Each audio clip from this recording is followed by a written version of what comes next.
Before we get into the video, could everyone please subscribe to my Endless Diary Tales channel? Thank you so much.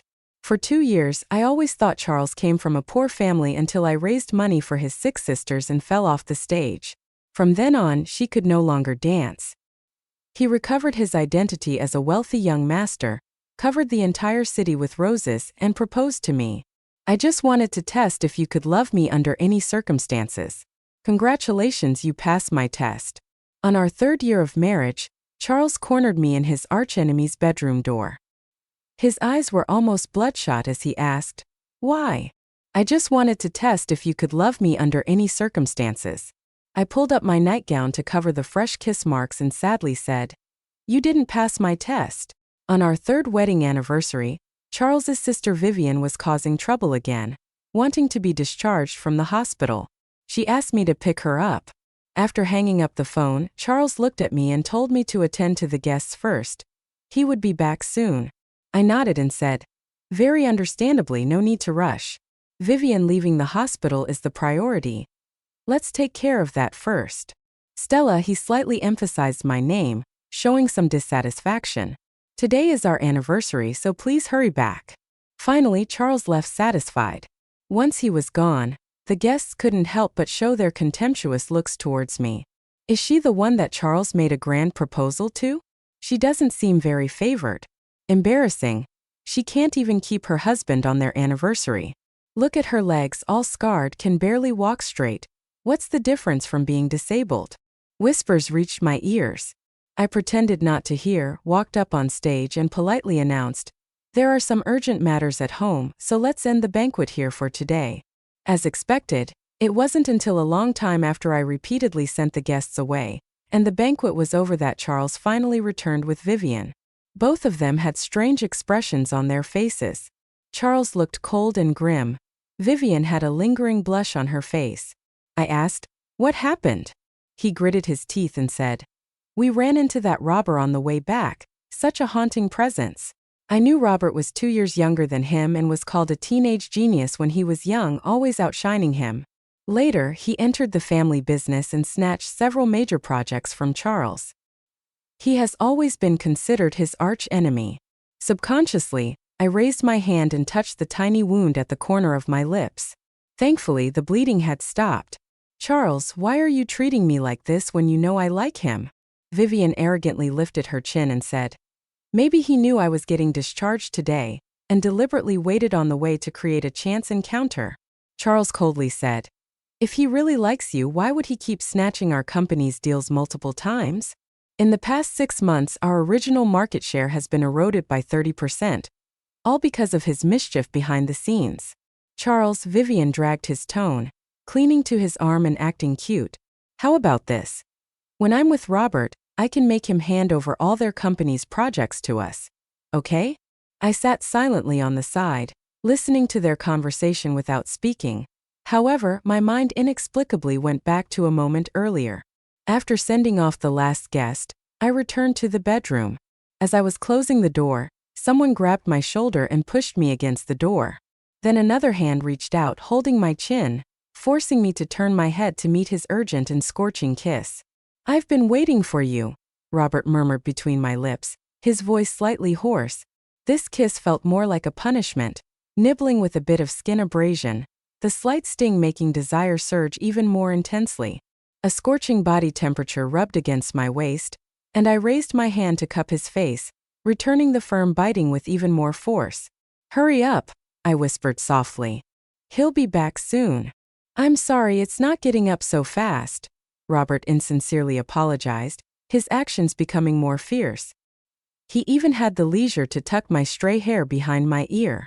I bit my lip uneasily, only managing to remind him, "Don't leave marks, they will be seen," before being dragged into the endless waves of passion. Robert nipped at my shoulder, muttering disapprovingly, "That's not what you said when you hooked me in the first place." At this point, I subconsciously twitched my lips. Suddenly, Vivian looked at me. "Why are you smiling? Do you find what I said amusing? Or do you think I shouldn't be discharged today, delaying your spotlight at the banquet?" "I don't." I gently furrowed my brows, but before I could finish speaking, she turned pale and clutched her chest, collapsing on the sofa, starting to breathe rapidly. That's enough. Charles stood up, sternly reprimanding Stella. It was my decision to go pick up Vivian from the hospital. If you have any dissatisfaction, direct it at me. Why were you deliberately making it difficult for her, knowing Vivian has a heart condition? Now apologize to Vivian. I looked at the suppressed anger in Charles's eyes. Somehow, I thought of something from before we got married. During our courtship, I didn't know Charles's true identity. I thought he was just a very ordinary poor student. He also had a sister with a congenital heart disease who spent most of her time in the hospital. I was afraid that his scholarship money was all going to the hospital, causing financial difficulties in La Fesso. I took on an extra job and dragged him to the cafeteria at mealtimes. He stared at the food tray with a slightly furrowed brow. I thought he felt guilty and comforted him, saying, "You're my boyfriend. The money I earn should be spent on you. Don't feel too much pressure." After graduation, Vivian also recovered and left the hospital. We found a bigger house to live in together. You're such a good student, you'll definitely find a good job. As I was speaking, Charles suddenly grabbed my hand and hesitated. Has been found for Vivian, but we don't have enough money for the operation. How much more do we need? 300,000, he looked at me firmly, emotions swirling in his eyes. Stella, what should I do? The hand that was holding mine felt cold and uncertain. I squeezed it tighter. Don't worry, I'll figure something out. For the next period of time, I worked part-time and took on acting gigs like crazy. All the money I earned, except for basic living expenses, went straight into Charles's account. On my 21st birthday, I received a well-paid commercial performance gig.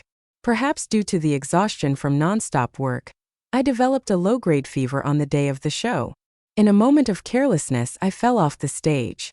The sharp edge of the metal frame cut into my muscles and pierced my shin bone. The excruciating pain made me faint instantly. When I woke up, I was in a private hospital room, the most high-end single room. I couldn't open my eyes yet, but my hearing caught snippets of a conversation outside. What's the big deal? 30,000 isn't even enough to buy Charles a piece of clothing. Why did he have to lie like this? Now look, her leg is permanently damaged. She won't be able to dance again. Then Charles sounded a bit agitated. I didn't expect it to turn out like this. I opened my mouth, a tear falling down. Charles heard the sound, turned his head sharply, and looked at me.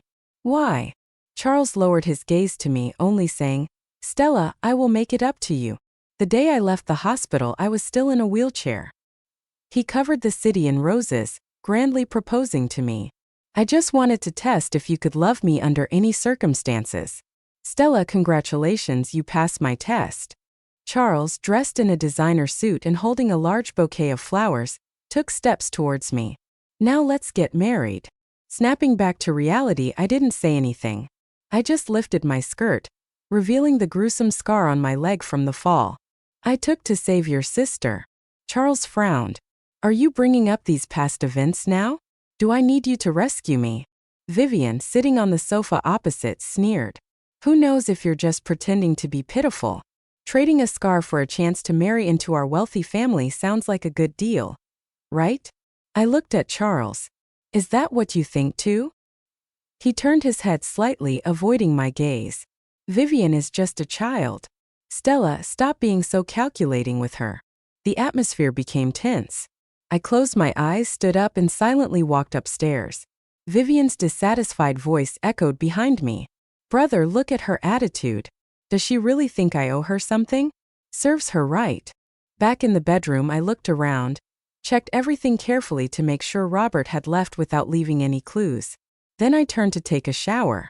When I came out of the bathroom, Charles was already back in the bedroom, standing in front of the dressing table with his back to me. As he heard movement, he turned abruptly. I saw him holding a very familiar blue diamond necklace. It was the gift Robert gave me before he left. At that time, he leaned against the dressing table, fiddling with the clasp with his fingertips. I saw it at the auction, thought it would suit you, so I bid on it. I couldn't help but laugh. Cheating and commemorating, Charles, huh? What cheating? You make it sound so bad. It's called turning over a new leaf, bravely chasing love. Robert walked away like a proud little puppy tail. Besides, gifts represent good wishes. I wish myself an early promotion." After saying that, he walked over, kissed my forehead, and left without looking back. These memories flashed rapidly in my mind for just a second. I ran my fingers through my hair and met Stella's dark gaze. It seemed like just last month when Robert won that necklace at the auction in Hong Kong. He lifted the chain, the blue diamond pendant swaying in the air, shimmering. "Stella, why is it here with you?" Countless thoughts raced through my mind, quickly deducing the most likely scenario. "Why?" I looked at him expressionless. "I thought you would be very clear about the reason." Anger flashed in Charles's eyes momentarily as he strode over to me, his voice deepening. "What reason should I know? When you promised to come back soon before you left, but I never saw you again." I looked straight at him, waiting to say goodbye to all the guests, and bumped into Robert at the door. "But you didn't come back." "He threw this necklace at me, saying that last month at the auction, you intended to bid on it as an anniversary gift for me, but he'd beat you to it," he remarked. "Too bad, seems like Stella isn't that valuable in your husband's eyes, huh? Still, you didn't return." By the time he finished speaking, my voice trembled slightly, and tears welled up in my eyes, but I kept staring into Charles's eyes. In the end, it was he who looked away first. Moments later, he resumed his usual indifference. "So did you accept it?" I chuckled, firing back. "It's expensive. Why wouldn't I accept it? Stella, our family hasn't degraded to this point because of you." Charles grabbed my chin, glaring at me with clenched teeth. "It's not 3 years ago anymore. You are my wife, not that poor student who had to dance around to make ends meet. Don't be so disgraceful. There's a business banquet next month. You and I will attend together, and Robert will be there too. When the time comes, you can throw this necklace in his face and tell him I don't need anyone else to give my wife an anniversary gift." As he finished his last few words, his tone intensified, and he flung his hand that was holding my chin to the side. Along with the necklace, I stumbled and fell onto the nearby bed, hitting my ankle on the bed frame, scraping off a large patch of skin. The sharp pain left my mind blank in an instant. Charles's gaze lowered, landing on my bleeding ankle. Then he opened his mouth. He seemed to want to say something but stopped after uttering a single word and slammed the door in lingering anger. I stared at the glaring light on the ceiling, my vision blurred. In a daze, it felt like 5 years ago. The young man in a washed-out denim jacket, holding textbooks nervously, confessed his feelings to me. He would walk through half the city in the rain with an umbrella to pick me up, sit in the audience watching my performance intently. He would buy a 4-figure value dance dress for me, and when I hesitated about returning it, he hugged me and said, "Don't return it, you look beautiful in it. Stella, you deserve the best." But that price couldn't even compare to the tips he casually handed to the waiter at the gala. It was all fake from the beginning. It was all lies. After the throbbing pain subsided, I slowly sat up from the bed, changed clothes, and went downstairs. The living room was empty. Charles and Vivian were nowhere to be seen, expressionless. I crossed the yard and got a cab to the hospital. The doctor used tweezers to hold the iodine-soaked cotton ball, tending to my wound. "This area seems to have been seriously injured before. How did you manage to be so careless again? You hit the bone. Be careful walking for the next few days, or the injury might worsen, leading to more severe consequences," I softly replied. After tending to the wound, I got up, left the room, opened the door, and accidentally bumped into someone. Instinctively, I staggered back a step. The next second, my waist was embraced by someone. "Stella." Robert's gaze shifted to me, and when he saw the wound on my ankle, his eyes darkened momentarily. Was this done by Charles? I steadied myself and wriggled out of his embrace. "Do you have business at the hospital? If not, I won't disturb you. I'll head home first." With a very formal and unfamiliar tone, I left through the door, and Robert silently followed behind me, traversing the long corridor of the hospital and entering the elevator. In the underground parking lot on the basement level, I finally sat in the car, but Robert grabbed my hand. "What's going on?" I pushed the stray strands of hair behind my ear and smiled. "Nothing much, just that the necklace you gave me was discovered by him." He questioned me, and I gave him a flimsy excuse that you looked down on him, which made him angry. But I wasn't wrong since you already looked down on him. Robert looked at me, pursed his lips, a hint of guilt in his eyes. "It's my fault," he said. "I shouldn't have been impulsive and provoked him with those words, causing him to take it out on you today."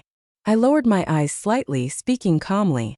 "Next month, I've sent the baseline and core plan of Charles's company's bid, as well as the third batch of personnel lists that can be targeted to your email, Robert. I don't want to wait anymore." As I finished the last few words, there was a subtle hint of trembling in my voice. After a few seconds of silence, I added, "And I don't want to go home tonight either." Before the words could fully sink in, I saw a sudden darkening of his expression. Robert reached out to pull me closer, placing me on his lap. The car lights dimmed. His beautiful eyes were inches away, gazing at me. As our bodies touched, the temperature rose, the rustle of fabric heightened the ambiguous atmosphere. I squinted, but what fell wasn't his kiss. It was his hand gently holding my ankle, avoiding the wound. "Does it hurt?" Robert asked quietly. It was strange for him to show concern like this. "It's fine, I've had worse," I replied. He suddenly apologized, and when I asked why, he moved closer, resting his chin on my shoulder. I tilted my head slightly, feeling his warm breath tickling my ear, creating a tingling sensation. The position we were in should have been very suggestive, and our bodies pressed closely together could clearly sense each other's emotional changes. But he seemed oblivious and just apologized for what he had said 2 years ago when we first met. Before I could reply, a sudden shuddering gasp interrupted his words. As I gripped him, moving slowly and calmly, I said softly, "There's no point in bringing up the past now. Let's resolve this quickly and get back, Stella." Robert refused to back down, holding onto my shoulders, sliding down, exerting force uncontrollably in the increasing tide of desire. The slight pain from his strength made me go along with his movements. As the clouds melted and drops fell, watering everything on the dry soil, at the moment the closed flower petals bloomed, I leaned forward and muttered, "You were right before. I'm just a cripple." Robert's eyes shot open suddenly. In those sharp eyes there was regret, lingering desire, and even deeper dark emotions all mingled together. Even in this moment, before he could finish his sentence, he closed his eyes, leaned in, and kissed me fiercely. "Don't worry, I'll speed things up," he assured me. The next morning, as I woke up to the brightening sky, my phone rang, waking me up. On the other end, Charles's voice came through. "Stella, throwing a tantrum has its limits. I accidentally hurt you and you didn't come home. Were you deliberately trying to make me worry?" My drowsiness vanished instantly. I explained that I stayed in the hospital overnight due to an old injury being aggravated. There was a moment of silence on the phone. I gathered my thoughts and calmly said, "The doctor said it's a bone bruise and some old injuries resurfaced, so I stayed in the hospital for a night." The phone went silent again. I rubbed my disheveled hair and was about to sit up when Robert's arm reached over. In the next moment he rolled over, straddling my waist and slowly leaning in. Close within reach, he stared into my eyes. We both seemed to enjoy this frank and vulnerable gaze. It felt like as long as we kept this way, our hidden relationship wouldn't just be a mutual exploitation by two scheming individuals. "It's my fault, Stella. Which hospital are you at? I'll come see you now." Charles finally spoke again after a brief quiet spell on the phone. Out of nowhere, Robert flashed me a wicked smile and then lowered his furry head, moving inch by inch downwards. Spring grass grew wildly, dewdrops on the leaves, a small snake slithering through the grass.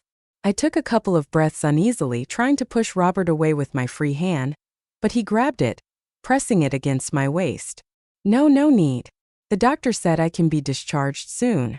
I have to go back to the hospital for a follow-up this afternoon. I'll hang up." The call ended, the phone slipped from my hand and landed among the scattered clothes on the floor. "Robert." He finally raised his head, a slight smile playing on his lips, sunlight reflecting through the window with water streaks. "Is Honey upset?" The seldom called nickname mixed with his intrusive gaze caused a primal sense of danger to stir in my heart. "What are you up to?" I asked. "Where are we?"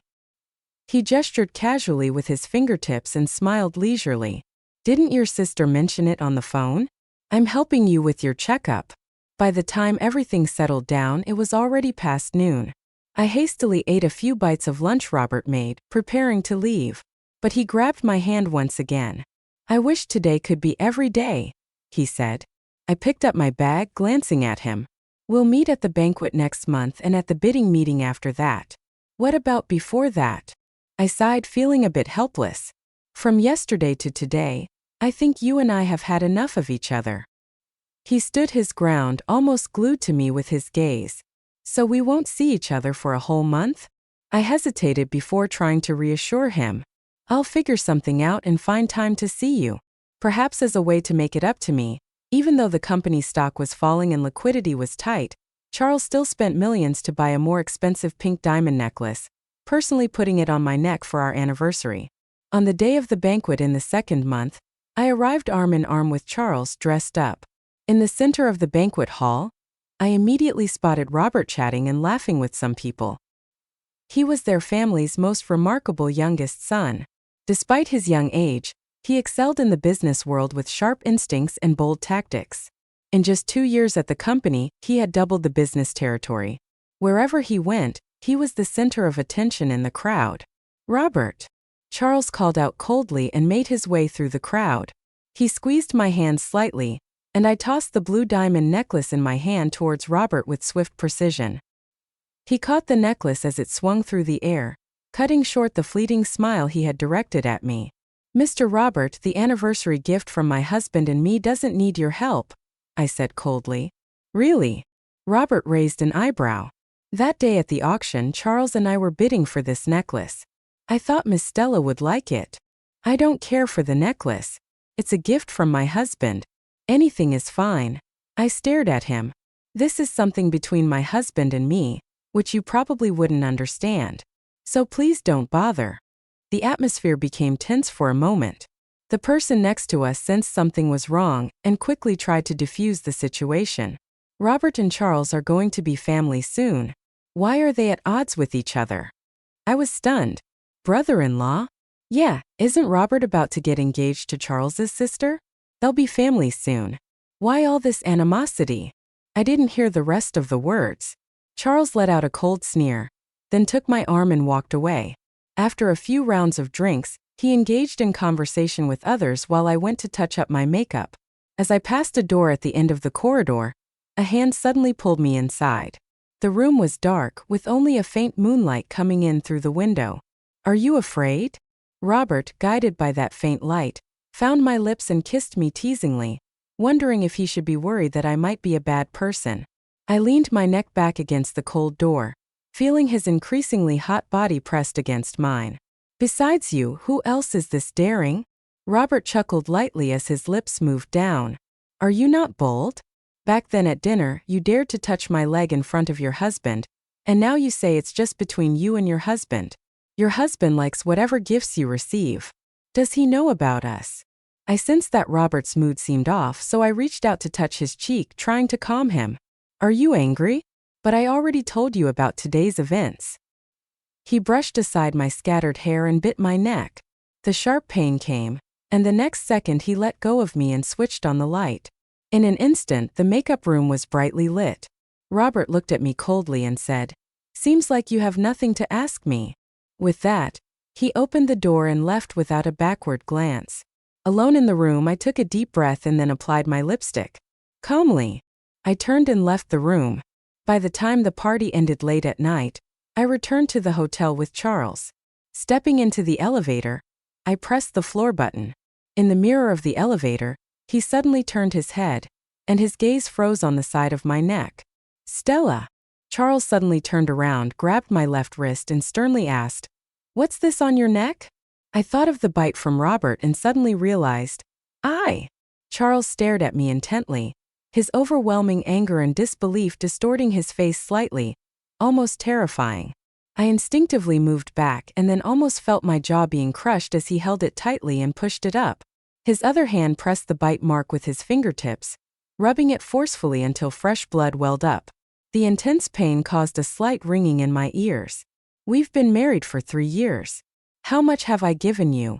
And you dare to do this behind my back? Tell me, who is it? You don't have to say. I will find him tonight and tear him to pieces. My mind raced, my mouth opened to speak, but the elevator stopped.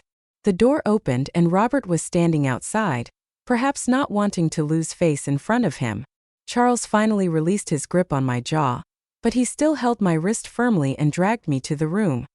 "We'll talk about this later," he said. As we passed by, I lowered my eyes, avoiding the overwhelming emotions in Robert's eyes that were almost overflowing. The next moment, he suddenly reached out and stopped Charles. "Why go back to talk? Weren't you just looking for me to tear me to pieces?" Charles stood frozen in place. The force in his hand relaxed. Seizing the moment, I finally pulled my wrist from his grasp. He realized and looked at me in disbelief as I walked step by step to Robert's side. "Stella, what are you doing? Weren't you questioning me about the adulterer?" I looked at him calmly and said, "Honestly, I was planning to keep it a secret a little longer, but since it's out now, let's just leave it at that." "What does that mean?" "It means just what you saw," Robert said impatiently as he reached out and pulled me close to him. "Charles, you've never had a chance against me in the past. The necklace I casually gave Stella to wear, so what if I took it back? Do you really think you can anger me? Next time I'll give her an even more expensive one.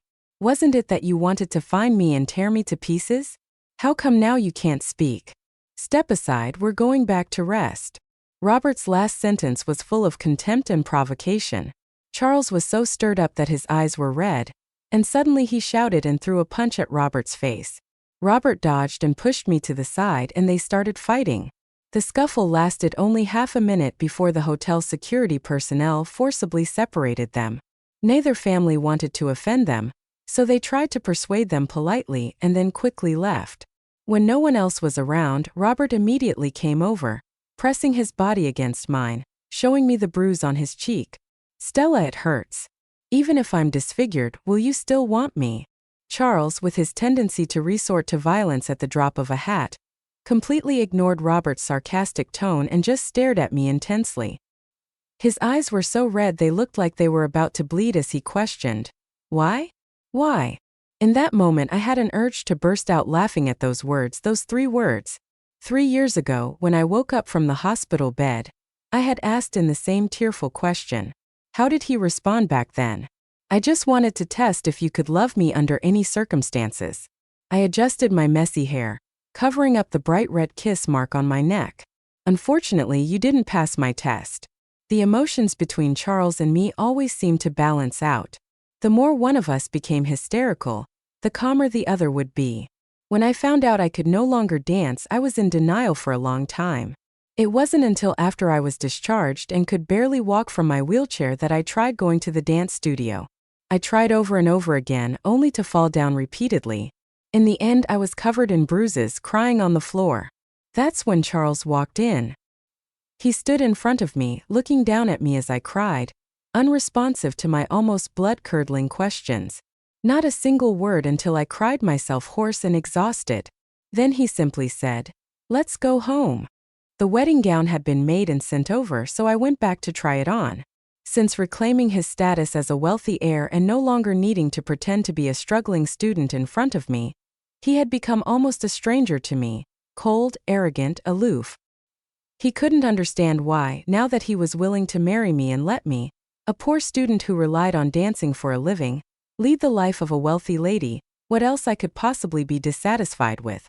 As I tried on the wedding dress and had lost a bit of weight, the gown made for my size 2 months prior now hung on me empty. The diamonds on the full skirt reflected the light brightly, highlighting the bruises on my arms even more starkly. Charles stood beside me, looking at our reflections side by side in the mirror.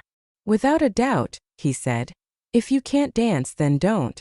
After we're married, I'll arrange a position for you in the company. Stella, I can provide for you." I snapped out of my memories, looking at Charles in front of me. Anger and confusion rose in his eyes, intertwining, slowly turning into poignant despair.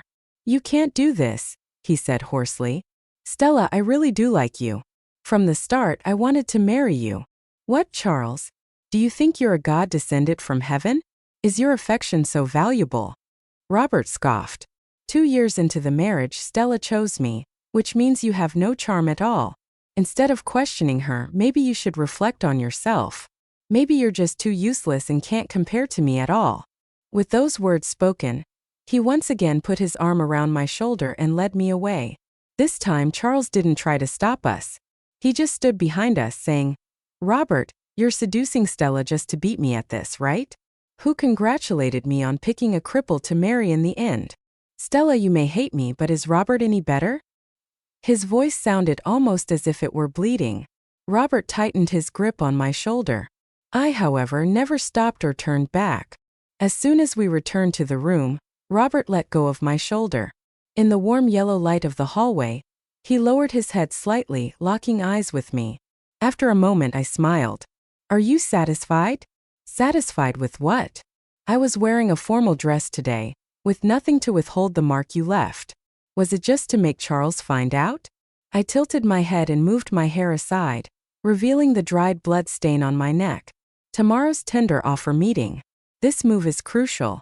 Provoking him tonight with this incident, causing him emotional instability, will likely lead to bigger problems. It's a strategic move indeed." Before I could finish my sentence, Robert interrupted me. "Is that what you were thinking? If not, then what?" I touched the wound on my neck. Even though I was mentally prepared, it still stung and trembled slightly. I put my hand down and walked towards the bedroom in the suite. I needed to find the medicine box to treat the wound. Suddenly, my body became weightless, and my voice trailed off abruptly. Robert unexpectedly lifted me up and took big strides into the bedroom.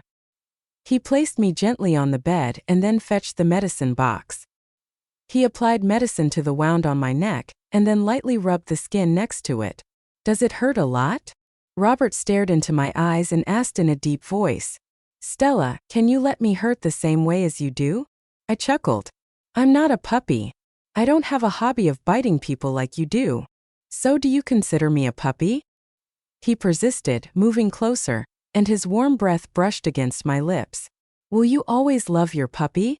I instinctively leaned back, lost my balance, and fell back on the bed. Robert's body naturally covered mine. This encounter was more urgent than any previous ones, like a spark falling on dry firewood and being fanned by the wind. In an instant, the flames spread, intense like a rising tide. But because we had been through this so many times, we were too familiar with each other's bodies. The slight discomfort quickly turned into more passionate desire. The clouds outside moved away, and the moonlight seemed to surge like waves of emotion. My thoughts were like seashore rocks, soon shattered by violent waves.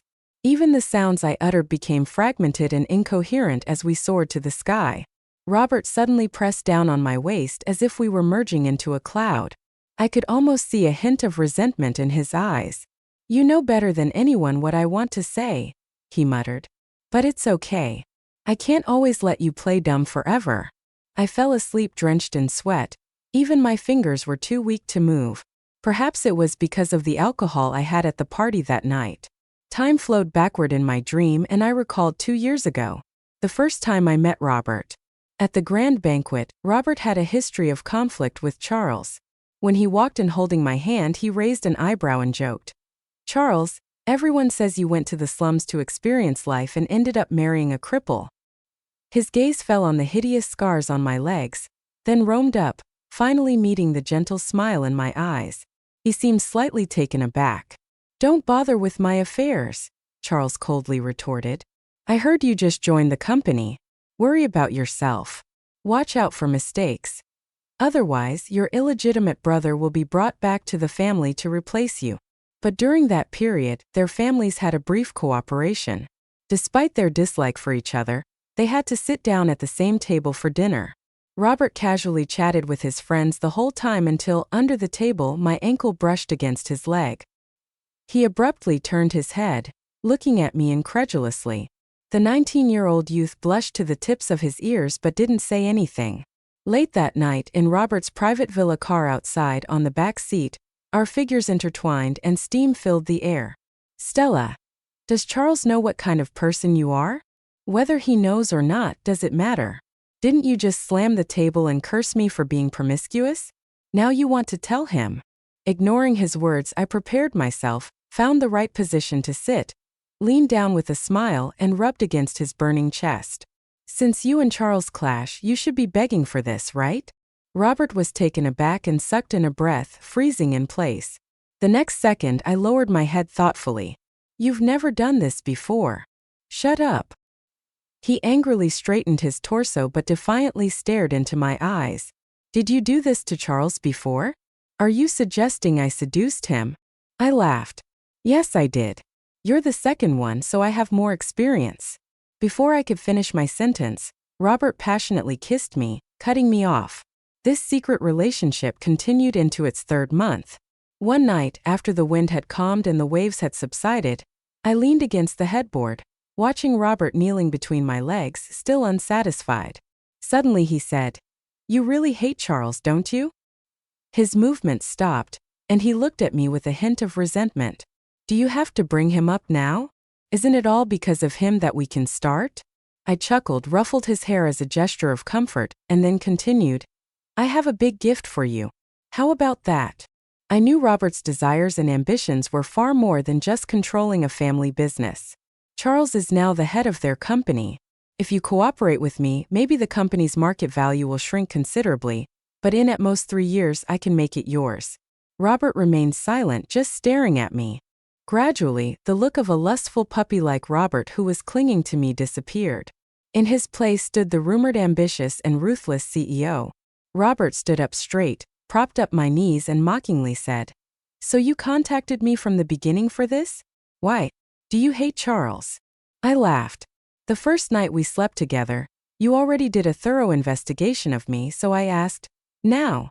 I suddenly opened my eyes. The faint light from the horizon came through the never tightly drawn curtains. Probably after several tumultuous nights, too tired, Robert was still sound asleep by my side. He had a strikingly handsome face, high cheekbones, pale lips, and a prominent nose that accentuated the contours of his face.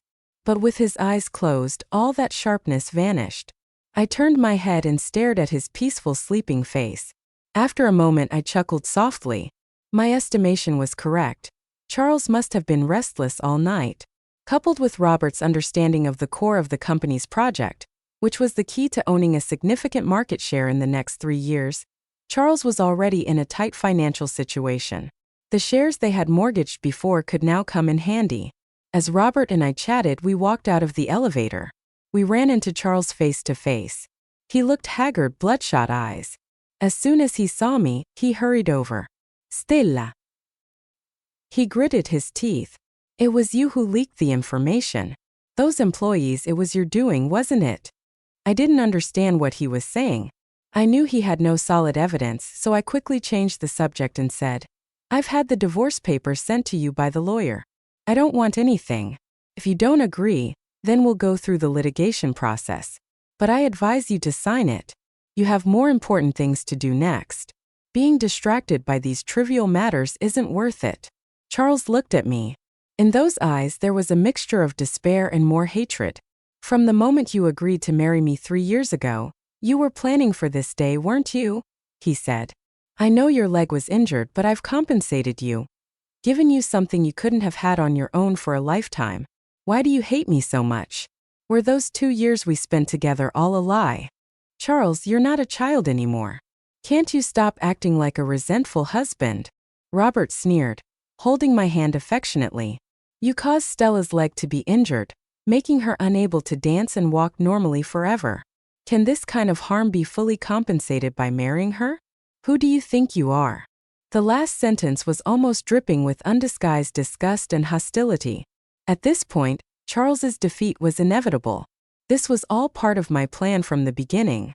I could have done without saying anything more to Charles. But at that moment I looked into his eyes filled with despair and with utmost clarity I said, "It's because those 2 years were real. I genuinely liked you, noticed your family's difficulties, and sincerely wanted to help. I planned everything carefully about our future together, and then you told me it was all a test. Back then, you probably wanted to experience a life of living hand to mouth, right? Well, now I'm helping you out." I stared at his suddenly pale face and smiled. It served him right for betraying someone's sincerity. Over the next few months, even though Charles traveled far and wide, even his retired father was left embarrassed as he had to beg around. Still, he couldn't salvage the company to climb. Instead, it led to his past crime of hiring someone to murder for a piece of land he wanted, landing him in prison. With Charles's company being such a big player, many people were eyeing their share. So it was only natural that everything got divided among them, leaving nothing for Charles. Thanks to the groundwork we had laid 2 years prior, Robert ended up with the lion's share. I knew he must be busy, so I didn't reach out to him again. But that night, the doorbell suddenly rang. As I opened the door, I saw Robert standing outside with a few raindrops still lingering on his hair.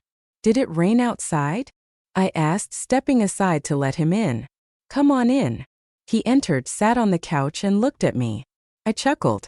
"I heard last week your fiancée flagged someone down, begged you to help, and cried so hard her heart gave in, and she ended up in the hospital. Didn't you have a heart even then?" "What fiancée?" "Vivian." Robert's face went cold. "We have no relationship. She even cursed you. Now if she's in the hospital waiting to die, she deserves it." "Well, it says if you've never cursed me." I raised an eyebrow and stayed quiet. Robert's gaze softened. "After that day, you never returned to that house. There was no need to. Don't you want to take your things with you?" He shrugged. "I already have my documents with me. The rest isn't mine." Holding a glass of water, I took a sip of the still hot liquid. "I came empty-handed. I'll leave empty-handed. I've had enough of your circle. Sicken me." I didn't finish what I had to say. After all, Robert was seated right in front of me. With Charles gone, fallen into his hands, he was now the most admired figure in the entire circle. I kept a shred of dignity and changed the subject. "You've caught in the rain. Have some hot water." Ignoring my offer, he suddenly stood up, approached me, and kissed me without a word. The kiss was forceful, biting, wiping the traces of water from my lips, leaving a faint sweet taste of blood. Our tongues intertwined. Robert kissed deeper, then grabbed my shoulder, and we both fell onto the slightly narrow couch. It had been 2 months since we saw each other. The movements were a bit rusty, but after 2 years of working together, we quickly found our rhythm. "Stella," Robert stormed into my world like a gust of wind, blowing everything away. The petals bloomed and fluttered, refusing to close for a long time, gasping heavily. I clutched his neck, and the room blurred before my eyes. As the passion subsided, the room fell silent. I tucked my sweaty hair behind my ear, sat up slowly and calmly said, "Tonight, consider it the last time." It was as if he hadn't heard me, as he slowly embraced my waist and nuzzled. "What would you like for breakfast tomorrow? I'll make it for you." "Let's end it here, Robert," I said firmly. He sat up abruptly, leaning forward, looking straight at me. "Do we have to end it like this?" I retorted. "Our partnership has concluded. Do we need any more reason to continue like this?" His eyes reddened, a hint of resentment flickering in his gaze. "What if I say I like you?" The rain outside rattled against the window. The room fell silent for a few seconds, where one could hear a pin drop. Then I smiled gently and looked at him calmly. "So what? For people in your circle, is liking someone such a big deal? I genuinely liked Charles once, and now I am the one who has sent him to hell. The truth is, I actually really like dancing." I wiped my cheek and added, "Before I could earn a living through dancing, I liked it a lot." In my hometown, after the wheat harvest in late summer, the wheat field was a vast expanse of golden yellow. I would wear my patched corset and dance from one end to the other. Dance was born to celebrate the joy of harvest. You probably haven't seen such a scene or understood someone like me. That's okay. I never expected to enter your circle.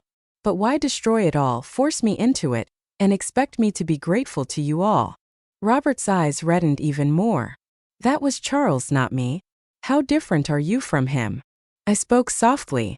"When we first met, didn't you also mock me with them, saying Charles didn't know what he was doing and ended up marrying me?" It was the first time I saw genuine regret and anguish in someone's eyes. "I'm sorry." Robert looked at me, tears streaming down his face. "I was young and arrogant back then. I wanted to ruin everything for him because he and I didn't get along. But that's normal," I comforted him. "If you hadn't said those things, I wouldn't have come to you, and we wouldn't have formed a business alliance. So we are now even, and nobody owes anyone anything." "I owe you, Stella. I can make it up to you," Robert said. I cut him off. "I am naturally cold-hearted. I only intend to give my heart once in this lifetime, and now that it's been used, it's gone. You're right, I played dumb because I couldn't reciprocate your feelings, but I didn't want it to affect our business. Now that we're done. I pushed him away and stood up. The light from the bedroom lit up, casting a soft glow on Robert's face as he looked up at me. That sharp-featured face softened in the light. I've booked my ticket, leaving in a couple of days. I've paid an extra month's rent, so if you want to stay here, it's up to you. I despise this place and don't want to spend another day here. I concluded.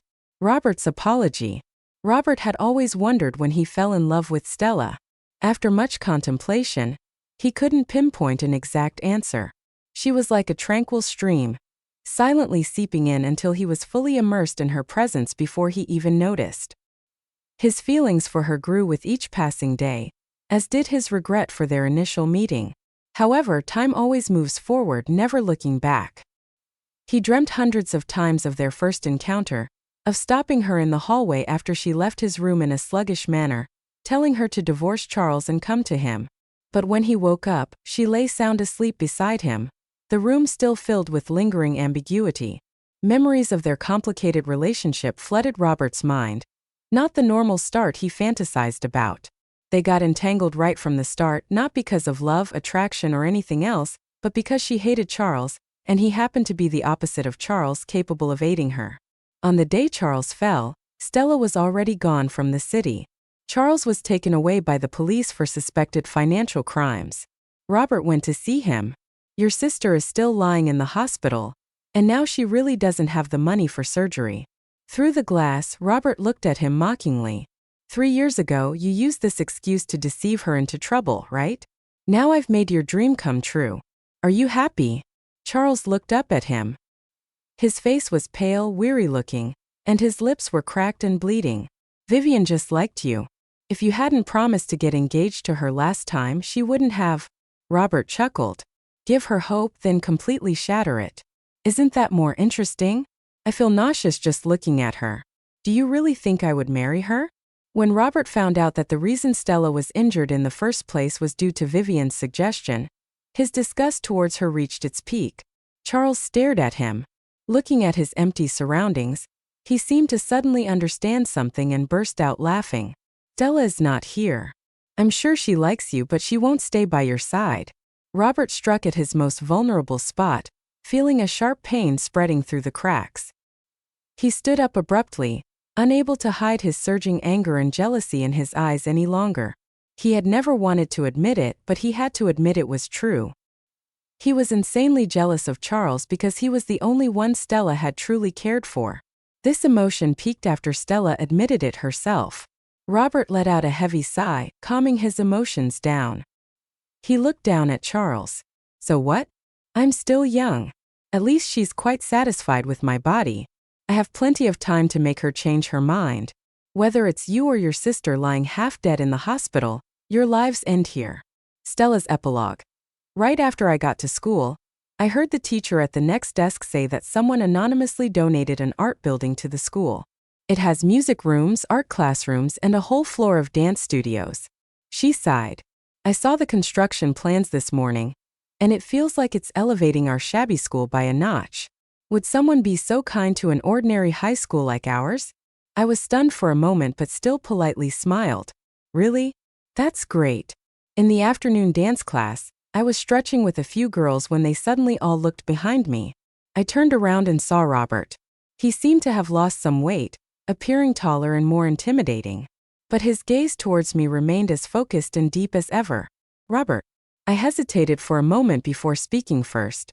Thank you for the building donation. He smirked. You guessed it was me. I nodded. Having received so much, it's also good to contribute to society. After saying this, I didn't look at him again. Turning back to the class and urging everyone to continue dancing. Robert didn't seem to intend to linger, sitting silently in the corner. From that day on, he began to show up in the dance studio every day, still quiet, just watching me. Eventually, familiar students asked me, Stella, is the donor chasing after you? And a girl, probably with too many novels read, pulled my sleeve whispering, Stella, is it him who injured your legs? No, Isigal Blesley. Let's go practice dancing. I'll go talk to him. After class, when all the students had left, it was just me and Robert in the classroom. You've been away for so long. Aren't you worried about issues at the company? He chuckled. I'm not a fool like Charles. unable to even find a trustworthy subordinate. If major problems could arise from being away for a month or two, the company wouldn't be where it is today. But what's the point of you stalling like this? He blinked. As long as I'm by your side, every second feels interesting. I furrowed my brows. I only managed to utter one word before my eyes started shaking violently. I was a few seconds late to react. It was an earthquake. The old classroom I was in had a massive beam above that was swaying. Then it snapped and fell. Vivian. Robert rushed over, shielding me underneath him. After 2 months, his familiar scent enveloped me once again. But this time it was mixed with the smell of blood. I sat outside the emergency room, silently staring at the bright red light above the door. The nearby city experienced a 6-magnitude earthquake reaching us, but it wasn't too serious. However, the old dance classroom, being quite old, surprisingly became the only building in the whole school that collapsed. I don't know how much time passed before the door of the emergency room opened. The doctor came out, removing his mask. The patient was out of danger but had a broken leg, needing hospitalization for observation. You should go handle the admission formalities, the doctor said to the family. I let out a sigh of relief and stood up. Robert woke up the next morning. The doctor said his leg was severely injured, and there might be some lasting effects after recovery. He lay in bed, his face pale from blood loss, looking at me very obediently. It's okay. This way I'll be just like you. I paused for a moment and continued. You got injured saving me, so until you're discharged, I'll come take care of you every day. If you're very busy, it's okay if you miss a day or two. He said with a hint of helplessness in his tone. I raised an eyebrow. What if I'm busy every day? Robert tensed up a bit, then after a few seconds he said, just come see me for a moment every night. That's good too. Just kidding. I picked up a fruit knife and peeled an apple for him. The dance classroom collapsed, so until the building you donated is rebuilt, I shouldn't be too busy. Time flew by and over a month passed. On the night before I left, I told Robert, the doctor says your leg is almost healed, so you should be discharged in a couple of days. I saw your secretary here the other day. Ask him to handle your discharge formalities and go home. Don't come looking for me anymore. As I turned to leave, there was a sudden dull thud behind me. I turned back abruptly to see Robert falling off the bed. He was in so much pain, his face extremely pale, but he still looked at me pitifully. Seems like the injury on my leg has worsened. It might trouble you again for some time. Are you doing this on purpose? I suddenly spoke up. When that beam fell, you could have avoided it, but you didn't dodge on purpose, right? Robert froze in place. I walked over, squatted in front of him and looked into his eyes. Why? After a moment of silence, he spoke with a hoarse voice. Because I wanted to return it to you. I regretted it countless times, wishing time could turn back to when we first met. I never spoke ill of you or said hurtful things, but time can't be turned back. So I returned the harm to you. Now we are the same. As he said these words, there was even a hint of a smile in his tone. I frowned. Robert, are you crazy? Something similar seemed to have been asked by my sister that night. He lifted his eyes. You like puppies, so I'll be a puppy. If you like craziness, I can be crazy too. I stayed silent, just staring at him. His leg wasn't fully healed yet, and now he had another fall, which should be very painful. I clearly saw a drop of cold sweat on his forehead, but his eyes looking at me were filled with bright laughter. My fingertips curled slightly, and it felt like his eyes had burned my heart. That wasn't really a memorable harm at all. You don't have to worry about it. I ultimately, from childhood to adulthood, especially in those years after marrying Charles, I've heard much harsher words. So I've grown accustomed to it. There's no need to talk about giving back. The reason we can't be together was never because of that. I used all my strength to help Robert up from the ground, but my legs were unstable, and I ended up toppling onto the bed with him. The bed creaked sharply, making me twitch, and I instinctively tried to get up, but my back was held down. Our bodies pressed together, his heartbeat resonating with mine through the thin layers of clothing. Robert. His shoulder felt damp, and I suddenly realized that Robert was crying. I know you don't like me, but don't tell me that. Just let me hold on to some hope, can you, Stella? After a pause, as if he suddenly had a brilliant idea, his voice raised almost excitedly. Or maybe those 2 years before we were quite compatible in bed. At least you didn't dislike my body, right? You can treat me as a pet or something else like a humanoid massage. The rest of his words were interrupted by my kiss. It wasn't a long kiss, but it seemed to leave Robert speechless. He stared blankly at me for a while, unable to speak. I gently stroked his face with my fingertips, confirming for now. Can it be like it used to be? After a couple of seconds, as if realizing it, he almost eagerly nodded. Can you lie down now? I'll call the doctor to check your leg, okay? Okay. Robert reluctantly released my hand. I stood up, straightened out my messy clothes and hair, and walked towards the door. Moonlight poured in like water through the window, creating ripples on the floor. Even though I didn't turn back, I could feel Robert's gaze sticking to my back like a tangible presence. As I reached the door, he suddenly called out, Stella, you'll come to see me tomorrow or the day after before I'm discharged, right? Yes. After I'm discharged, can I continue to come find you like before? Yes. After a moment of silence, his voice suddenly lowered, almost choked up. I love you.